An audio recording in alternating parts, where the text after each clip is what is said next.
My neighbor warned me not to open the door for my daughter tonight. I wish I had listened. I still remember that night, and every time I close my eyes, I hear the knock on the door again. My neighbor had warned me. She looked me straight in the eye and said, "Margaret, do not open the door for your daughter tonight. No matter what you hear." But when the knocking started, it was my daughter's voice outside. "Mum, it's me. Please open the door. Please, Mum." It was late. Past midnight. The wind was loud. The street was quiet. My hands were shaking as I held the key. I turned the lock, even while my heart screamed at me to stop. The door opened a little, and I saw my daughter's hair, wet from the rain, hanging over her face. Her shoulders were bent, and she did not look up. "Emma," I whispered, "are you all right?" Slowly, very slowly, she lifted her head to look at me. And what I saw made my heart stop. Earlier that morning, everything felt normal. The sun was bright, the birds were noisy, and my small kitchen smelled like tea and toast. I was standing by the window, watching the children on the street run to school, while I stirred my tea. My name is Margaret, but everyone calls me Grandma Maggie. I live alone in a small house at the end of the street. My daughter, Emma, is a nurse. She works night shifts at the hospital in the city and sometimes leaves my granddaughter, Lily, with me. That morning, Lily was sitting at the table, drawing small flowers on a white paper. "Grandma, look," she said, showing me a purple flower with a big yellow center. "That is beautiful, my dear," I said, kissing her head. "Your mum will love it." We were happy. There was nothing strange, no dark feeling in the air. If someone had told me what would happen that night, I would have laughed. Around noon, my neighbor, Mrs. Green, came to visit. She is a serious woman with sharp eyes, but she has a kind heart. She knocked on my door softly, and I wiped my hands and went to open it. "Good afternoon, Margaret," she said. "Good afternoon, Nora." "Come in," I answered, moving aside. She stepped in, but she did not smile. "Is Lily here?" she asked. "Yes, she is in the sitting room," I said, a bit confused. Mrs. Green looked over my shoulder at Lily, then lowered her voice. "I need to tell you something," she said. "It might sound strange, but please listen." I felt a small cold feeling in my chest. "What is it?" I asked. She took a deep breath. "Last night, I could not sleep," she said. "I was at my window, and I saw a car I have never seen before. It stopped near your house, late in the night. 2 people were inside. They sat there for a long time, just looking around." I frowned. "Are you sure it was near my house?" "Yes," she said, "very close. And this morning, I saw the same car 2 streets away. The same dark windows. The same slow driving." I felt uneasy. "Maybe they were just lost," I said, trying to sound calm. Mrs. Green shook her head. "Maybe. But I do not trust them. Listen, Margaret. If anything strange happens tonight, especially if someone comes to your door, do not open it.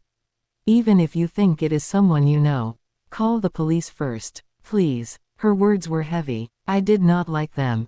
I did not like fear in my house. "You are worrying too much," I said gently.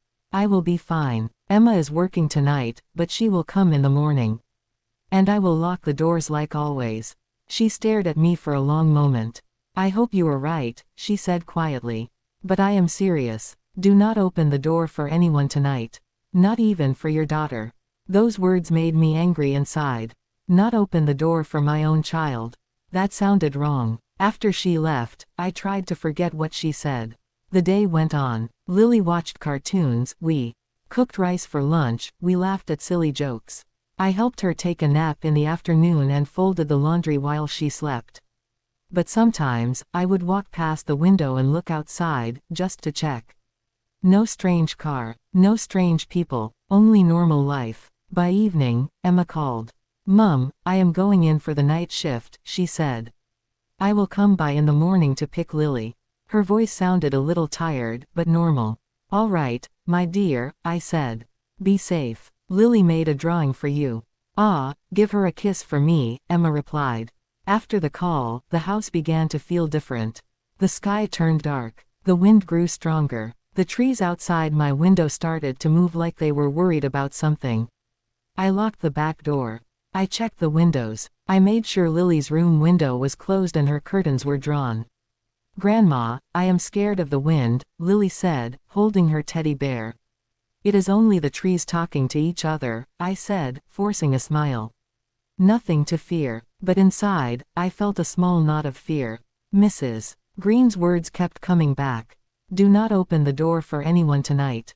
Not even for your daughter." Later that night, after I put Lily to bed and the house was quiet, the power suddenly went off.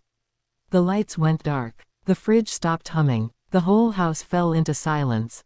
I stood in the middle of the sitting room, holding my breath. Then I heard it. 3 slow knocks on the front door. I froze. My heart jumped. Outside, the wind howled.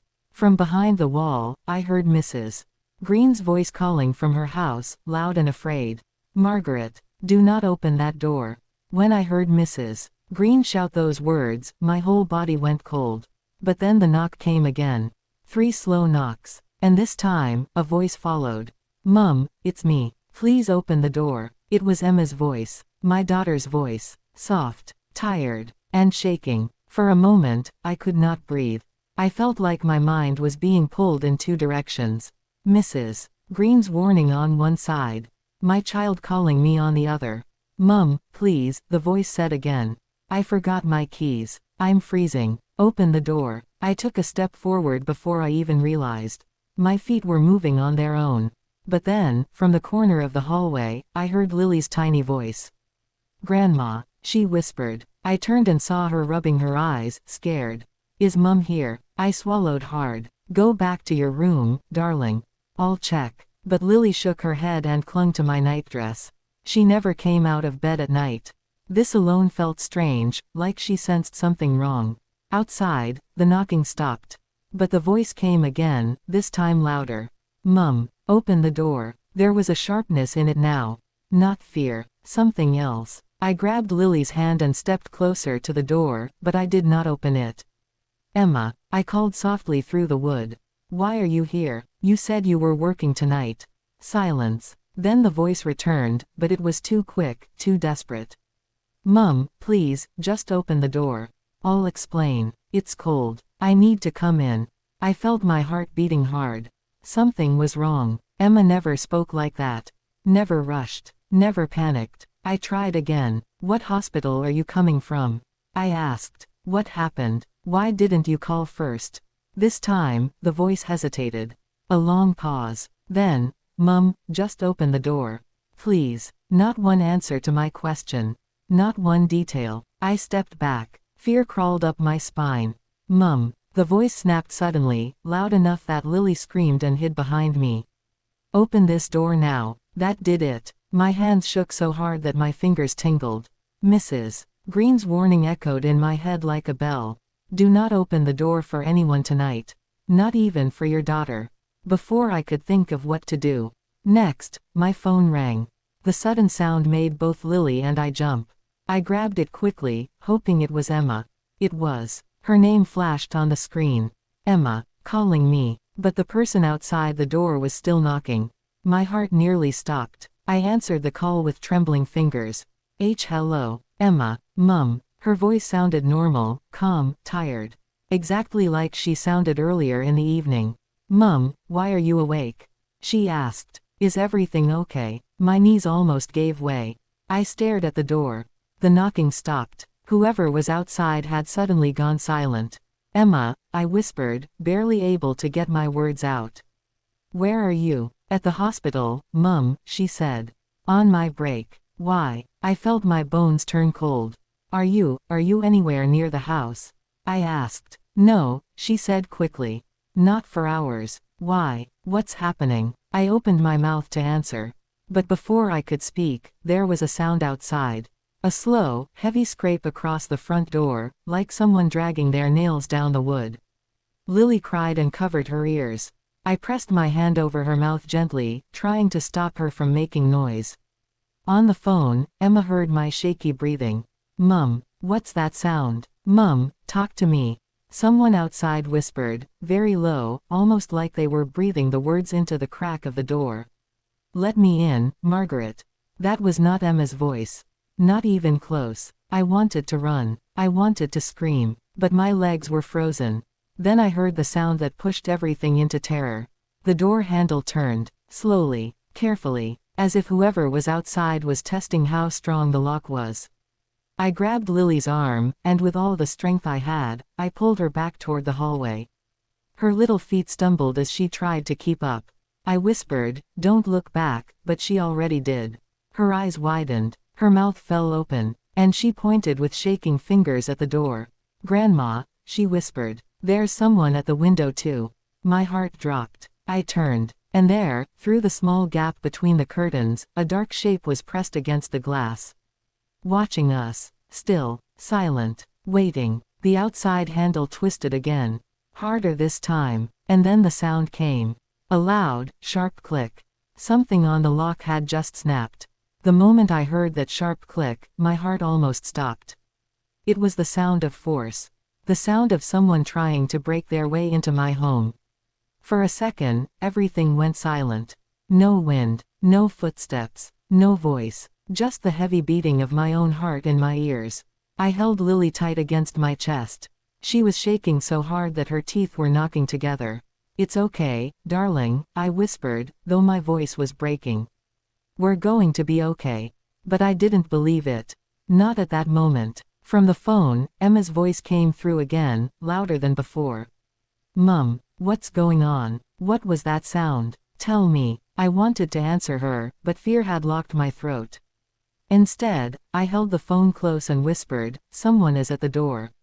They are trying to come in." Emma gasped. "Mum, call the police. Now." But before I could even move, something else happened.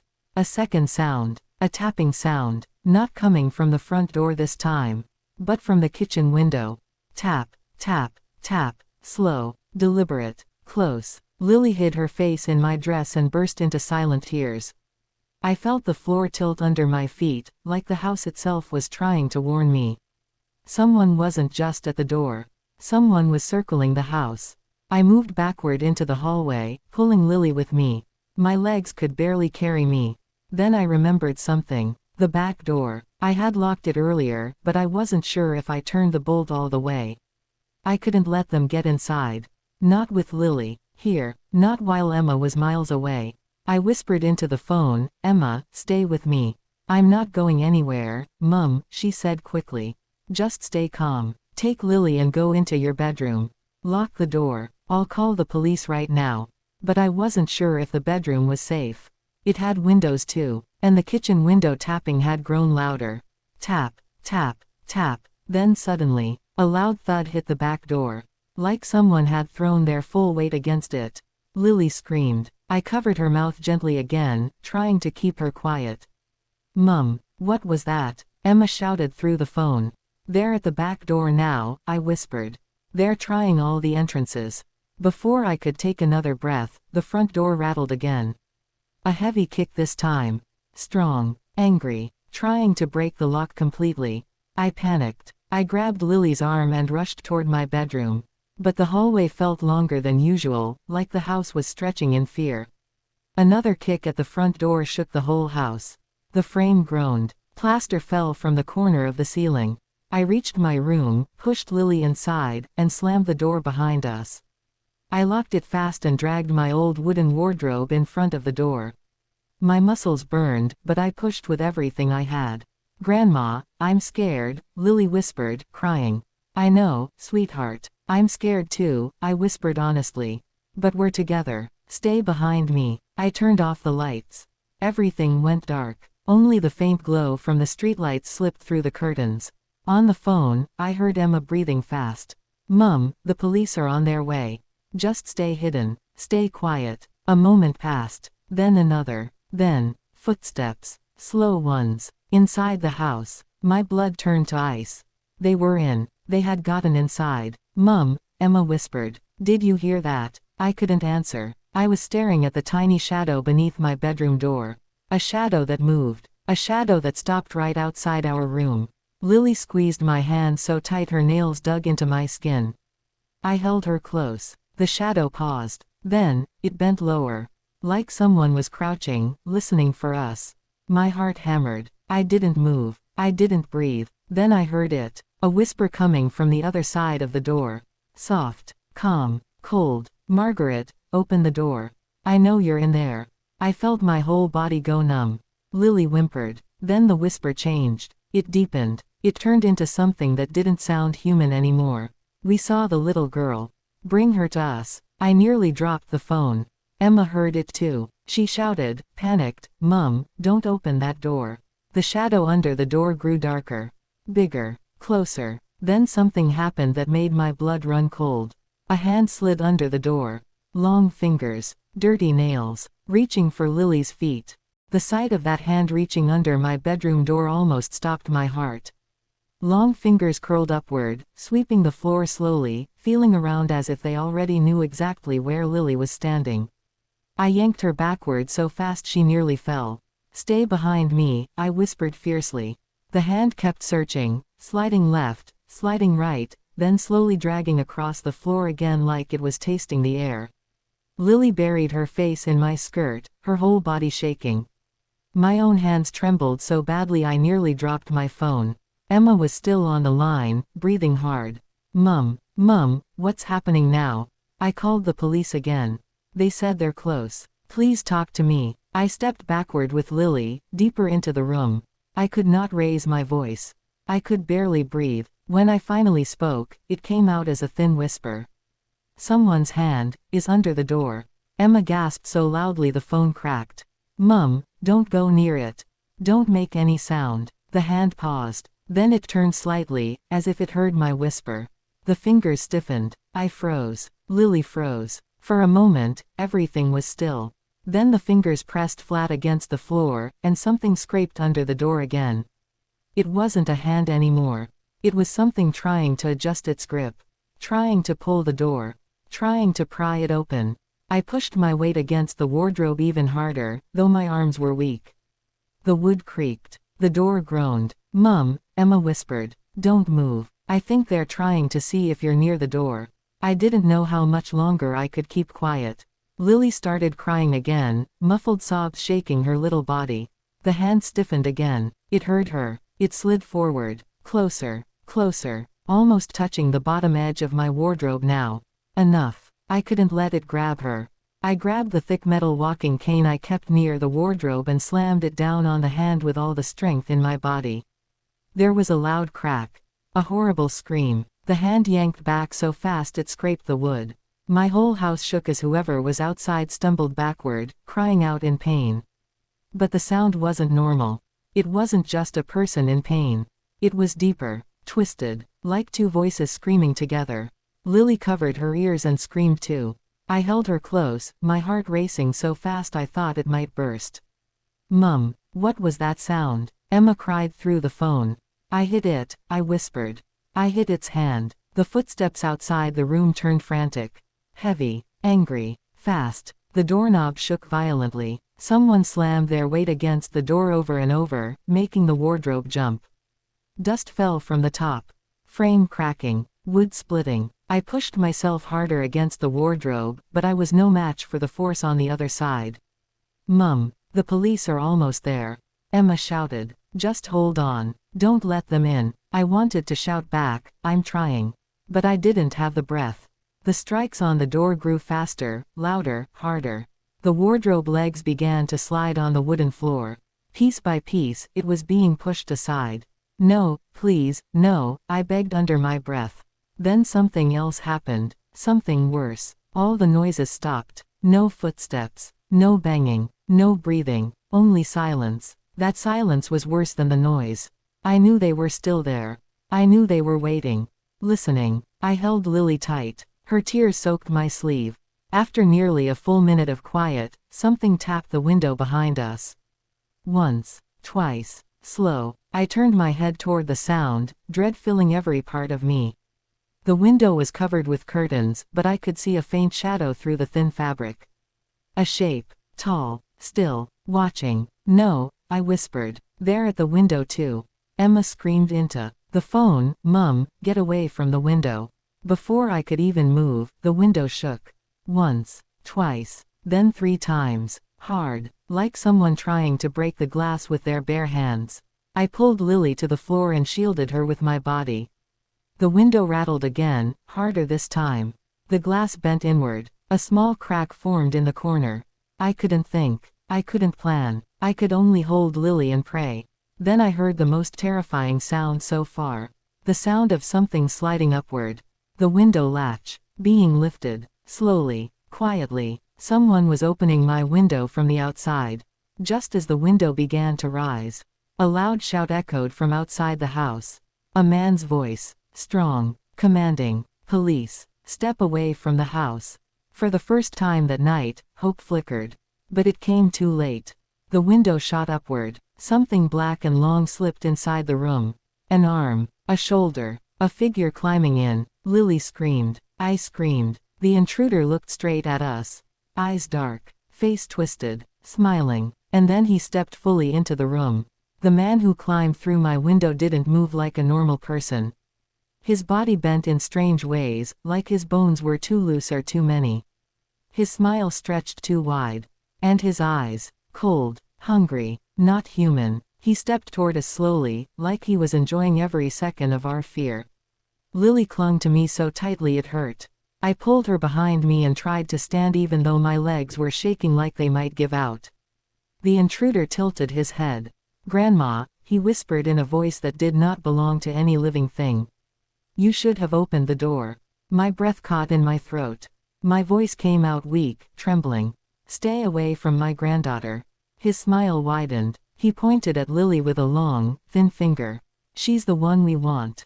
I stepped in front of her and raised the cane again, even though my arms felt like noodles. "You won't touch her," I said.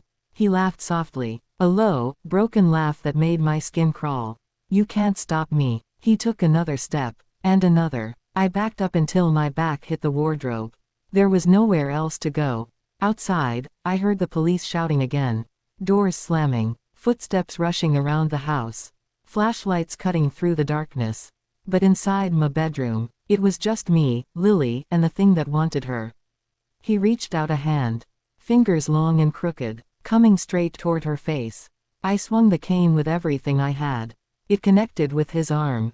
But instead of stumbling, he only twisted, bones popping, turning his arm backward like it didn't hurt him at all. He lunged. I grabbed Lily and dropped to the floor. The cane flew out of my hand. His fingers grazed the back of my dress as I rolled with Lily under the bed. The intruder roared. A deep, guttural sound. He dropped to the floor and tried to reach under the bed, but I shoved a cardboard box into his hand and flattened myself over Lily. From outside the door, the police forced their way into the hall. I heard the front door being kicked open. Shouting. Running. The intruder hissed and crawled out from the floor like a spider.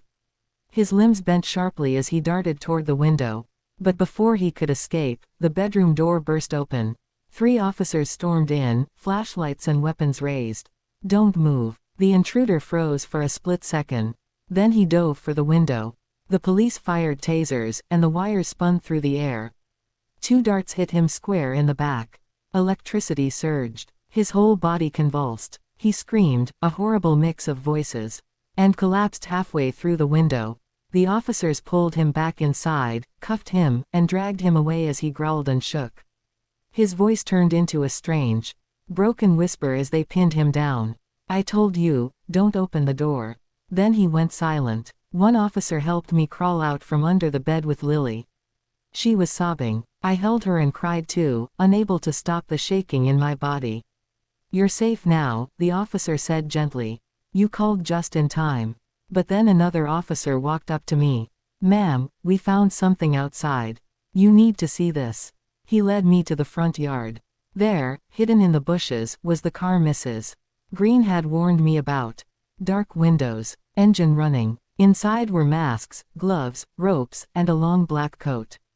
But the worst part, in the front seat, was a woman's handbag, Emma's handbag. I stumbled backward. "That's my daughter's bag. Where did you find it?" The officer took a deep breath. "We found her earlier tonight. She's safe." But she was grabbed leaving the hospital parking lot. My heart sank. "What? Where is she?" "She fought back and escaped," he said. "She flagged down a patrol car. She's at the station now, waiting for you." I nearly collapsed from relief. The truth finally hit me. The voice outside my door, the one pretending to be Emma, was part of the same group that tried to abduct her. They wanted Lily next. Mrs. Green had been right. If I had opened that door, Lily and I would have vanished without a trace. That night taught me something I will never forget. Not every voice you trust belongs to someone you love. And sometimes, a warning that sounds strange is the warning that saves your life. As the police car drove me and Lily away, the sun was rising. Emma was waiting at the station, crying as she hugged us both. We were safe. Finally safe. But every night since then, I still hear the knock. And I still wish I had listened sooner.